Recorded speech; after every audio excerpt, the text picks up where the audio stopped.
कौरव और पांडवों का युद्ध चल रहा था, सभी कौरव मारे गए।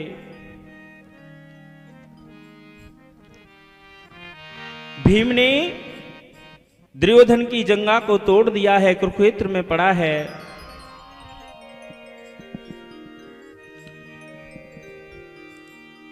अश्वत्थामा आता है, दुर्योधन से मिलता है, पूछता है, मित्र तुम्हारी ये हालत किसने की है? तुम्हारी जंगा को किसने तोड़ा? ये दुर्व्यवहार किसने किया?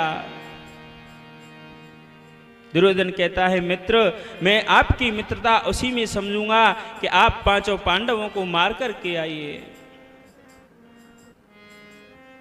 अश्वत्थामा को भी वो गुरु द्रोणाचार्य के पुत्र हैं, विद्या उन्होंने भी सीखी है, उनको अपने बल पर बड़ा अभिमान है।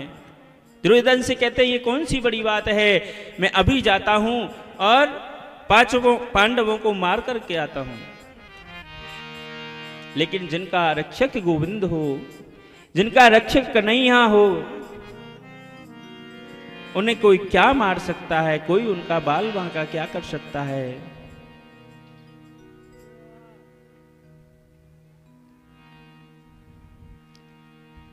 जाको राखे कन्हैया, मार सके ना कोई, बाल ना बांको कर सके, चाहे जग बैरी होए। इतना बड़ा युद्ध केवल पांचों भाइयों को भगवान ने जिता दिया। कितनी सेना थी, कितनी अक्षौणी सेना, और वो केवल 5 भाई। तो भगवान कृष्ण जिसकी रखवाली करते हो, परमात्मा जिसकी रखवाली करता हो, उसका कोई क्या बिगाड़ सकता है? पांचों पांडव सो रहे हैं, लेकिन गोविंद जगे हुए हैं। उनका जो शिविर लगाया हुआ है उसी के आगे घूम रहे हैं, टहल रहे हैं। रात्रि का प्रहर है। एकदम अचानक से अर्जुन की नींद खुली, आए और भगवान से कहा, हे प्रभु आप सोई नहीं?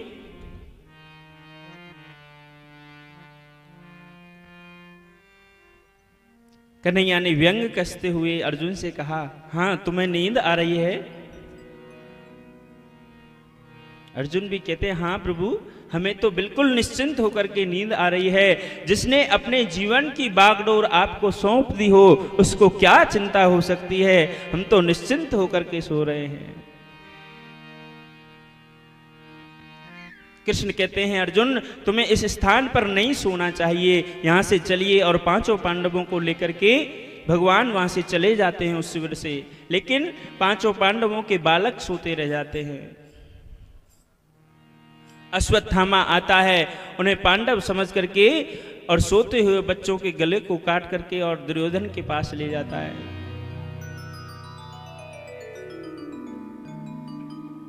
दुर्योधन से कहता है कि पांचों पांडवों के सिर लेकर के आया हूं। और जैसे ही प्रकाश में दुर्योधन के सामने उन सिरों को खोला,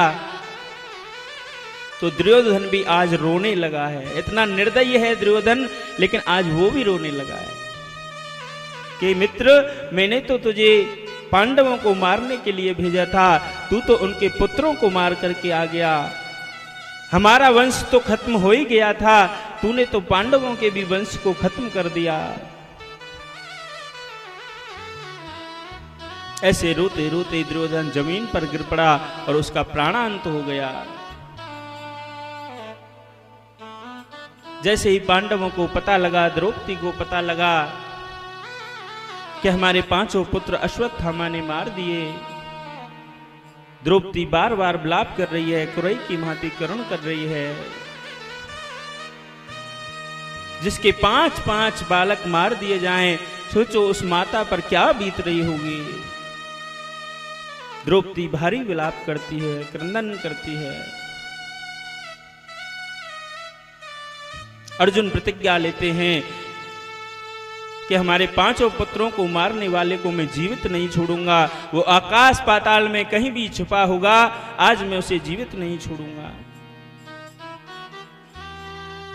अर्जुन जाते हैं। अश्वत्थामा ने देखा कि आज अर्जुन हमें मार देंगे, तो ब्रह्मास्त्र चला दिया। ब्रह्मास्त्र को देख करके अर्जुन भगवान के चरणों में गिर पड़े, कन्हैया मुझे बचाओ, ये ब्रह्मास्त्र मुझे जलाकर भस्म कर देगा।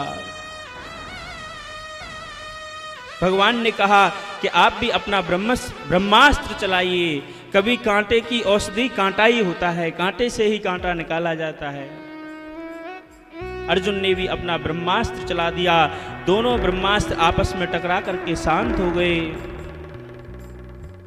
अश्वत्थामा को पकड़ लिया। कहते हैं कि ऐसे पापी को तो मृत्यु दंड मिलना चाहिए। अर्जुन द्रौपदी से कहते हैं, द्रौपदी इसके लिए क्या दंड दें?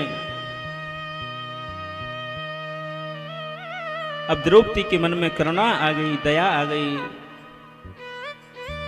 द्रौपदी अर्जुन से कहती है कि मेरे तो 5 पुत्र मारे ही गए, लेकिन ये भी आपका गुरु पुत्र है, और अगर आप इसको भी मार देंगे तो सोचो जो तुम्हारी गुरु माता हैं उनके हृदय पे क्या बीतेगी। इसलिए इसको जीवित छोड़ दीजिए। इसको मारने से मेरे पुत्र तो वापस नहीं आ सकते। अर्जुन ने सोचा कि इसके मन में तो दया आ गई, करुणा आ गई, क्योंकि भगवान ने माताओं को दयामयी बनाया है, करुणामयी बनाया है, उनके अंदर वात्सल्य दिया है। ये वात्सल्य केवल माताओं के अंदर होता है, पुरुषों के अंदर नहीं होता है। वात्सल्य भाव। द्रौपदी कहती है इसे मत मारो। कोई कहता है इसको मारो, कोई कहता है छोड़ दो।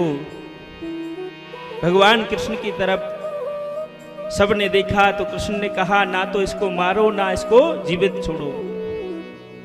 सब बड़े अचंभित रह जाते हैं कि ऐसा कैसे हो सकता है।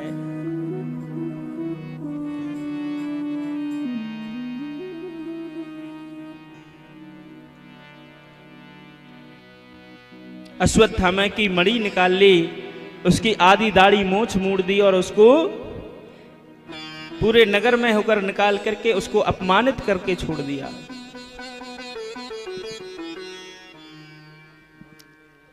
किसी का भी अपमान कर देना उसके मरने के समान है, उसके मारने के समान है।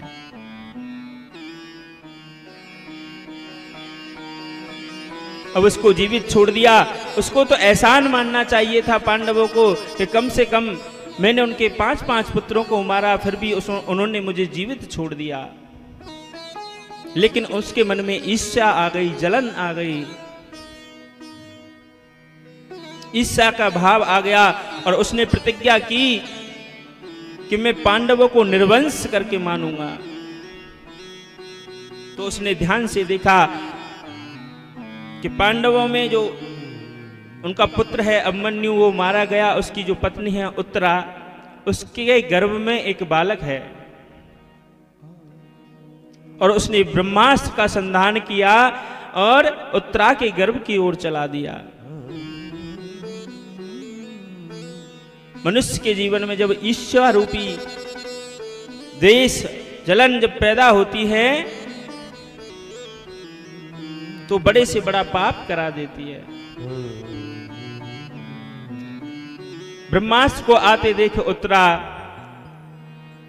दौड़ करके श्री कृष्ण के चरणों में लेट गई और कहती है प्रभु आप मुझे बचाइए, ये ब्रह्मास्त्र मेरे गर्भस्थ शिशु को जला करके भस्म कर देगा। मुझे अपने प्राणों की कोई चिंता नहीं है, लेकिन पांडवों के वंश में अगर इस बालक को कुछ हो गया तो कोई पानी देने वाला नहीं रहेगा। कि पाहि पाहि महायोगिन देव देव जगत्पते नान्यं त्वद्भयं पश्ये यत्र मृत्यु परस्परम। हे गोविंद मेरी प्राण रक्षा करो, ये ब्रह्मास्त्र मुझे जला करके भस्म कर देगा। और मुझे कुछ हो जाए तो कोई बात नहीं, लेकिन